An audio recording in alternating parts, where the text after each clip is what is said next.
ओम शांति। 10 अप्रैल 2026 के ईश्वरीय महावाक्य है। पहले सुनते हैं मुरली का मुख्य पॉइंट्स। बाप दादा ने कहा, बाबा कहते हैं कि भारत ही सबसे प्राचीन और अविनाशी खंड है। पहले पूरी दुनिया में केवल भारत था और वही स्वर्ग कहलाता था। नेक्स्ट, आज जो भारत दुखी और अशांत दिखाई देता है वही पहले सुखधाम था। अब बाबा फिर से भारत को स्वर्ग बनाने आए हैं। नेक्स्ट पॉइंट है बाबा का। बाबा कहते हैं कि तुम बच्चे उनके मददगार हो। जैसे बाबा भारत का उद्धार करते हैं वैसे तुम्हें भी औरों को ज्ञान देकर जागृत करना है। ज्ञान दिन है और अज्ञान रात है। अभी दुनिया अंधियारे में है, इसीलिए लोग शांति और सुख के लिए भटक रहे हैं। भगवान एक निराकार बाप है, वही सब आत्माओं का सच्चा पिता है। श्री कृष्ण या कोई मनुष्य सबका बाप नहीं हो सकता है। लास्ट में बाबा ने कहा, बाबा कहते हैं कि तुम्हें बहुत अनासक्त रहना है। यह पुरानी दुनिया, पुराना शरीर और पुरानी चीज़ें सब छोड़नी है। ऊंची मंजिल में छोटी छोटी बातें भी रुकावट डालती है। अच्छा पहनने, अच्छा खाने या दिखावे का शौक देह अभिमान बढ़ा देता है। और अब सुनते हैं महावाक्यों को विस्तार से। मुरली का सार। मीठे बच्चे, बाप आए हैं भारत को सैल्वेज करने। तुम बच्चे इस समय बाप के मददगार बनते हो। भारत ही प्राचीन खंड है। प्रश्न है बाबा का, ऊंची मंजिल में रुकावट डालने वाली छोटी छोटी बातें कौन सी है? ऊंची मंजिल में रुकावट डालने वाली छोटी छोटी बातें कौन सी है? उत्तर है बाबा का, अगर जरा भी कोई शौक है, अगर जरा भी कोई शौक है, अनासक्त वृत्ति नहीं है, अच्छा पहनने खाने में बुद्धि भटकती रहती है, तो यह बातें ऊंची मंजिल पर पहुंचने में अटक रुकावट डालती है। इसलिए बाबा कहते, बच्चे बनवाह में रहो। तुम्हें तो सब कुछ भूलना है, यह शरीर भी याद न रहे। ओम शांति। बच्चों को यह समझाया है कि यह भारत ही अविनाशी खंड है और और इसका असल नाम है ही भारत खंड। हिंदुस्तान नाम तो बाद में पड़ा है। भारत को कहा जाता है स्पिरिचुअल खंड। यह प्राचीन खंड है। नई दुनिया में जब भारत खंड था तो और कोई खंड थे नहीं। मुख्य है ही इस्लामी, बौद्धी और क्रिश्चियन। अभी तो बहुत खंड हो गए हैं। भारत अविनाशी खंड है, उसको ही स्वर्ग हेवन कहते हैं। नई दुनिया में नया खंड एक भारत ही है। नई दुनिया रचने वाला परम पिता परमात्मा, स्वर्ग का रचयिता, हेवनली गॉड फादर। भारतवासी जानते हैं कि यह भारत अविनाशी खंड है। भारत स्वर्ग था। जब कोई मरता है तो कहते हैं स्वर्ग पधारा। समझते हैं स्वर्ग कहाँ ऊपर में है। समझते हैं स्वर्ग कहाँ ऊपर में है। देलवाड़ा मंदिर में भी बैकुंठ के चित्र छत में दिखाए हैं। यह किसकी बुद्धि में नहीं आता कि भारत ही हेवन था, अब नहीं है, अभी तो हेल है। तो यह भी अज्ञान ठहरा। ज्ञान और अज्ञान दो चीजें होती हैं। ज्ञान को कहा जाता है दिन, अज्ञान को रात। घोर सोजरा और घोर अंधियारा कहा जाता है। सोजरा माना राइज, सोजरा माना राइज, अंधियारा माना फॉल। मनुष्य सूर्य का फॉल देखने के लिए सनसेट पर जाते हैं। मनुष्य सूर्य का फॉल देखने के लिए सनसेट पर जाते हैं। अब वह तो है हद की बात। इसके लिए कहा जाता है ब्रह्मा का दिन, ब्रह्मा की रात। अब ब्रह्मा तो है प्रजापिता, तो जरूर प्रजा का पिता हुआ। ज्ञान ज्ञान अंजन सदगुरु दिया, अज्ञान अंधेरा विनाश। यह बातें दुनिया में कोई भी नहीं समझते हैं। यह है नई दुनिया के लिए नई नॉलेज। हेवन के लिए हेवनली गॉडफादर की नॉलेज चाहिए। हेवन के लिए हेवनली गॉडफादर की नॉलेज चाहिए। गाते भी हैं फादर इज नॉलेजफुल, तो टीचर हो गया। फादर को कहा ही जाता है पतित पावन, और कोई को पतित पावन कह नहीं सकते। श्री कृष्ण को भी नहीं कह सकते। फादर तो सबका एक ही है। श्री कृष्ण तो सबका फादर है नहीं। वह तो जब बड़ा हो शादी करे तब एक दो बच्चे का बाप बनेगा। वह तो जब बड़ा हो शादी करे तब एक दो बच्चे का बाप बनेगा। राधे कृष्ण को प्रिंस प्रिंसेस कहा जाता है। कभी स्वयंवर भी हुआ होगा। शादी के बाद ही माँ बाप बन सकते हैं। उनको कभी कोई वर्ड गॉडफादर कह नहीं सकते। उनको कभी कोई वर्ड गॉडफादर कह नहीं सकते। वर्ड गॉडफादर सिर्फ एक ही निराकार बाप को कहा जाता है। ग्रेट ग्रेट ग्रैंडफादर शिव बाबा को नहीं कह सकते। ग्रेट ग्रेट ग्रैंडफादर है प्रजापिता ब्रह्मा। उनसे बिरादरी निकलती है। वह इनकॉर्पोरियल गॉडफादर निराकार आत्माओं का बाप है। निराकारी आत्माएं जब यहाँ शरीर में है तब भक्ति मार्ग में पुकारती हैं। यह सब तुम नई बातें सुनते हो, यथार्थ रीति कोई भी शास्त्र में नहीं है। बाप कहते हैं मैं सम्मुख बैठ तुम बच्चों को समझाता हूँ। फिर यह ज्ञान सारा गुम हो जाता है। फिर यह ज्ञान सारा गुम हो जाता है। फिर जब बाप आए तब आकर यथार्थ ज्ञान सुनाए। बच्चों को ही सम्मुख समझाकर बरसा देते हैं। बच्चों को ही सम्मुख समझाकर बरसा देते हैं। फिर बाद में शास्त्र बनते हैं। यथार्थ तो बन न सके क्योंकि सच की दुनिया ही खत्म हो, झूठ खंड हो जाता है। तो झूठी चीज ही होगी तो झूठी चीज ही होगी, क्योंकि उतरती कला ही होती है। सच सच से तो चढ़ती कला होती है। भक्ति है रात अंधियारे में ठोकरें खानी पड़ती है। माथा टेकते रहते हैं, ऐसा घोर अंधियारा है। मनुष्यों को तो कुछ भी पता नहीं रहता है। दर दर धक्के खाते रहते हैं। इस सूर्य का भी राइज और फॉल होता है। जो बच्चे जाकर देखते हैं जो बच्चे जाकर देखते हैं। अब तो तुम बच्चों को ज्ञान सूर्य का उदय होना देखना है। राइज ऑफ भारत और डाउनफॉल ऑफ भारत। भारत ऐसे डूबता है जैसे सूर्य डूबता है। सत्यनारायण की कथा में यह दिखाते हैं कि भारत का बेड़ा नीचे चला जाता है। फिर बाप आकर उनको सैल्वेज करते हैं। तुम इस भारत को फिर से सैल्वेज करते हो, यह तुम बच्चे ही जानते हो। तुम निमंत्रण भी देते हो। नवनिर्माण प्रदर्शनी भी नाम ठीक है। नवनिर्माण प्रदर्शनी भी नाम ठीक है। नई दुनिया कैसी स्थापन होती है उसकी प्रदर्शनी चित्रों द्वारा समझानी दी जाती है, तो वही नाम चला आए तो अच्छा है।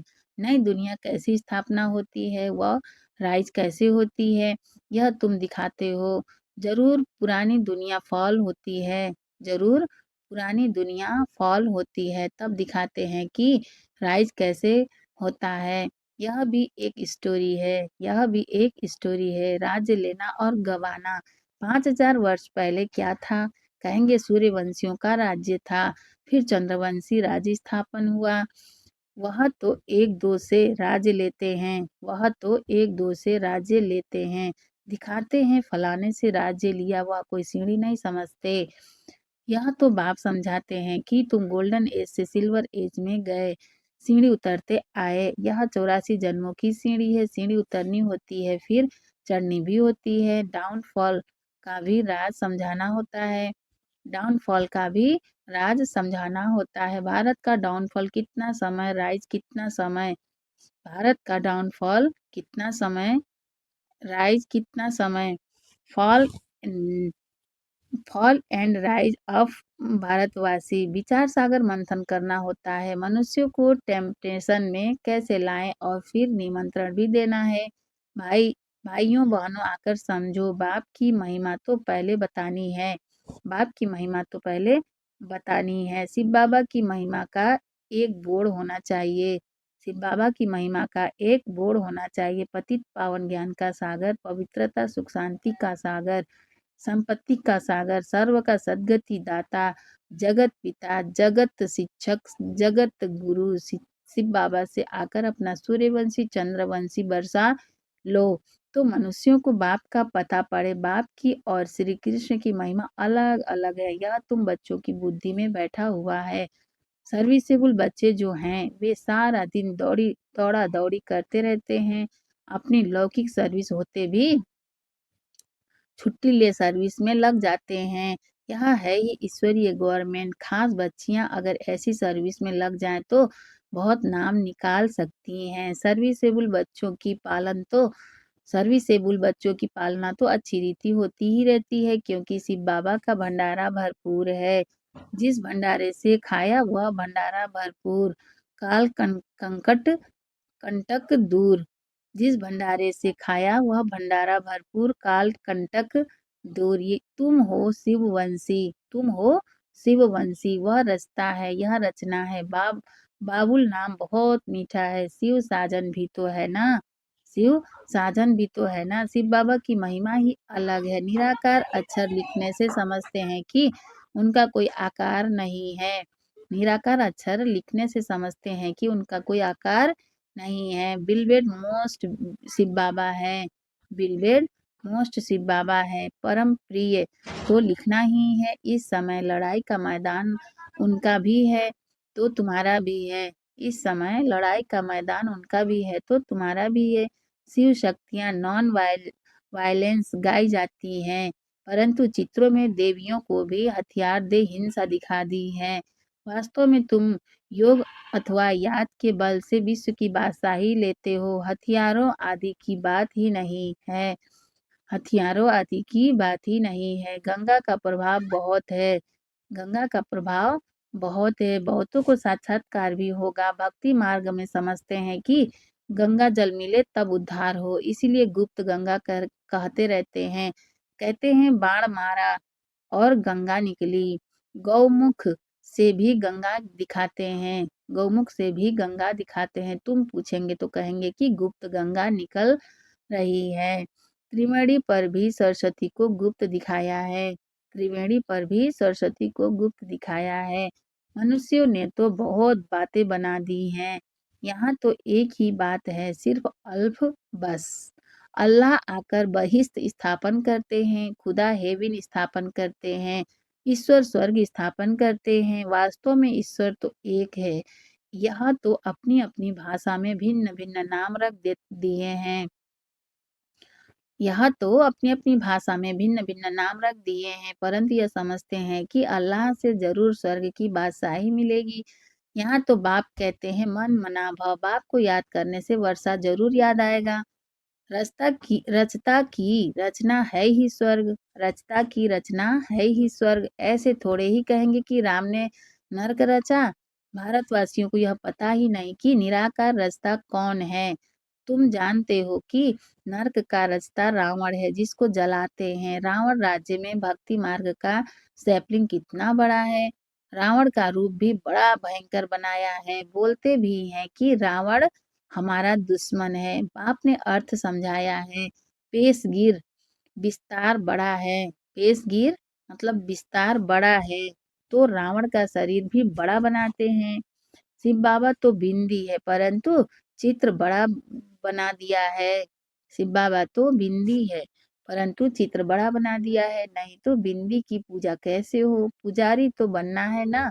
आत्मा के लिए तो कहते हैं, आत्मा के लिए तो कहते हैं भृकुटी के बीच में चमकता है अजब सितारा, और फिर कहते हैं आत्मा सो परमात्मा, तो फिर हजार सूर्य से ज्यादा तेज कैसे होगा। आत्मा का वर्णन तो करते हैं लेकिन समझते नहीं। अगर परमात्मा हजार सूर्य से तेज हो तो हर एक में प्रवेश कैसे करे। कितनी अयथार्थ बातें हैं, जो सुनकर क्या बन पड़े हैं, जो सुनकर क्या बन पड़े हैं। कहते हैं आत्मा सो परमात्मा, तो बाप का रूप भी ऐसा होगा ना, परंतु पूजा के लिए बड़ा बनाया है। पत्थर के कितने बड़े बड़े चित्र बनाते हैं, जैसे गुफा में बड़े बड़े पांडव दिखाए हैं। जानते कुछ भी नहीं। यह है पढ़ाई, धंधा और पढ़ाई अलग अलग है। बाबा पढ़ाते भी हैं और धंधा भी सिखाते हैं। बोर्ड में भी पहले बाप की महिमा होनी चाहिए, बाप की फुल महिमा लिखनी है। यह बातें तुम बच्चों की बुद्धि में यह बातें तुम बच्चों की भी बुद्धि में नंबरवार पुरुषार्थ अनुसार आती है, इसीलिए महारथी घोड़ेसवार कहा जाता है। हथियार आदि की कोई बात नहीं है। बाप बुद्धि का ताला खोल देते हैं, यह गोदरेज का ताला कोई खोल न सके। बाप के पास मिलने आते हैं तो बाबा बच्चों से पूछते हैं कि आगे कब मिले हो, इस जगह पर इस दिन कब मिले हो। तो बच्चे कहते हाँ बाबा 5000 वर्ष पहले मिले हैं। अब यह बातें ऐसे कोई पूछ न सके। कितनी गूढ़ समझने की बातें हैं, कितनी ज्ञान की युक्तियाँ बाबा समझाते हैं। परंतु धारणा नंबरवार होती है। शिव बाबा की महिमा अलग है, ब्रह्मा विष्णु शंकर की महिमा अलग है।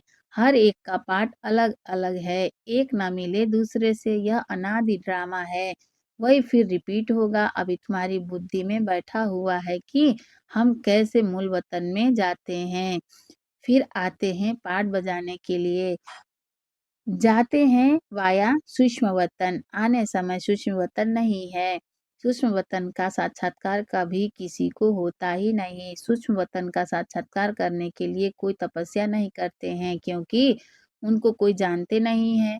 सूक्ष्म वतन का कोई भगत थोड़े ही होगा।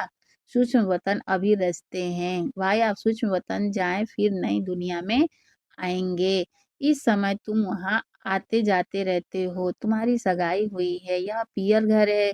विष्णु को पिता नहीं कहेंगे, विष्णु को पिता नहीं कहेंगे, वह है ससुर घर। जब कन्या ससुर घर जाती है तो पुराने कपड़े सब छोड़ जाती है। जब कन्या ससुर घर जाती है तो पुराने कपड़े सब छोड़ जाती है। तुम पुरानी दुनिया को ही छोड़ देते हो। तुम्हारे और उनके वनवाह में कितना फर्क है।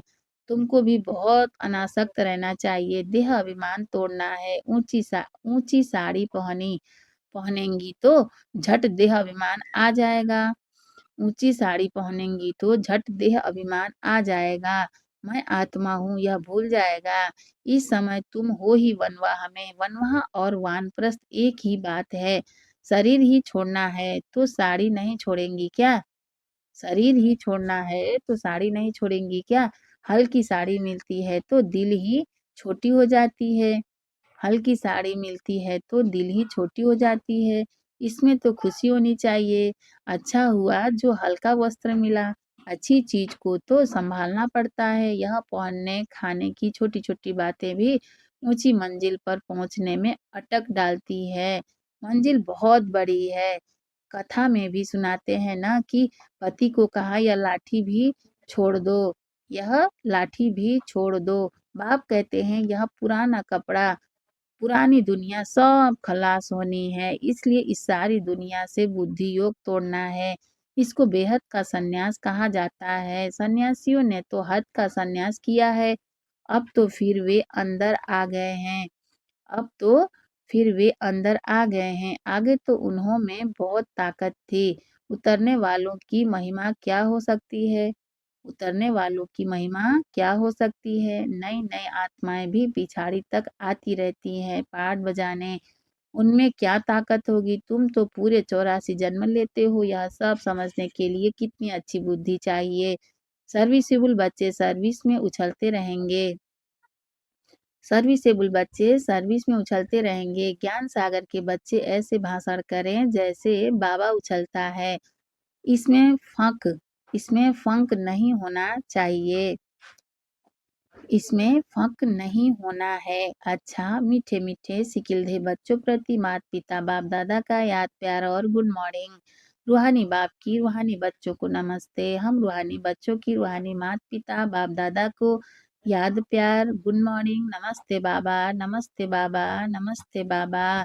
शुक्रिया बाबा, शुक्रिया। धारणा के लिए मुख्य सार है। फर्स्ट पॉइंट है बाबा का, बुद्धि से बेहद का संन्यास करना है। बुद्धि से बेहद का संन्यास करना है। वापस घर जाने का समय है। वापस घर जाने का समय है। इसीलिए पुरानी दुनिया और पुराने शरीर से अनासक्त रहना है। सेकेंड पॉइंट है बाबा का, ड्रामा की हर सीन को देखते हुए सदा हर्षित रहना है। वरदान है बाबा का, बाप दादा को अपना साथी समझकर डबल फोर्स से कार्य करने वाले सहज योगी भाव।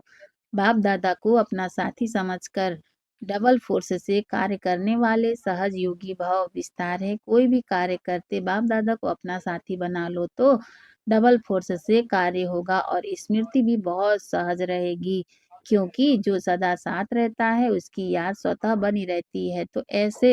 साथी रहने से ऐसे साथी रहने से वह बुद्धि द्वारा निरंतर सत का संग करने से सहज योगी बन जाएंगे और पावरफुल संग होने के कारण हर कर्तव्य में आपका डबल फोर्स रहेगा, जिससे हर कार्य में सफलता की अनुभूति होगी।